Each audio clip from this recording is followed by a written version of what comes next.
Thanks, Joe. Our next daring destination tonight is along the shores of the Ohio River, where we learn the spooky tale of steamboat captain Francis McHarry.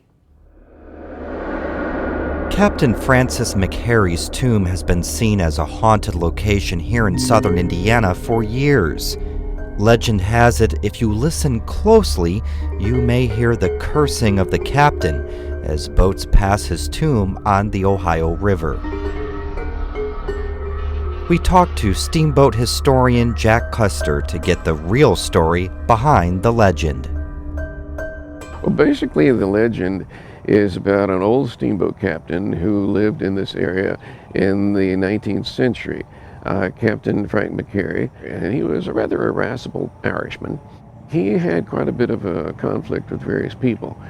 He would be very irritated by the various steamboats coming near his ferry.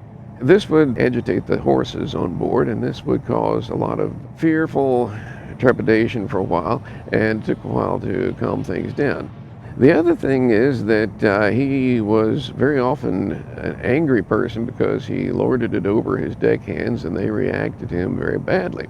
And one of the versions of the tale is they shot him on board. They were so angry with him. Before his death in 1857, Captain McHarry demanded being buried upright in a tomb to overlook the Ohio River through a porthole. From there, he would curse all of the steamboats that passed him. The tomb was built on a precipice overlooking the Ohio River. It's up on the hill, and it was built there for the family. I encountered the tomb and then finally noticed this one placid little sonnet above the entrance, and I thought this is rather incongruous because all the anger that's supposed to go along with the legend just doesn't fit. Because here you have this nice statement about the family and how they're peaceful, enjoyed all this, and then it doesn't seem to be the right connection to all the anger that supposedly came along. In 1905, the body was moved, and even though Captain McHarry is no longer in his original tomb, the legend of him lives on and is respected by many.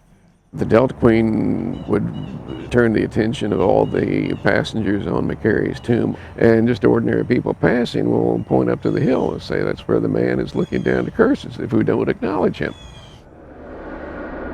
So it's easy to make a person think this is actual real. You have all these people who over the years have blown their whistles at the tomb, and this is where you get into the conflict between reality and fiction.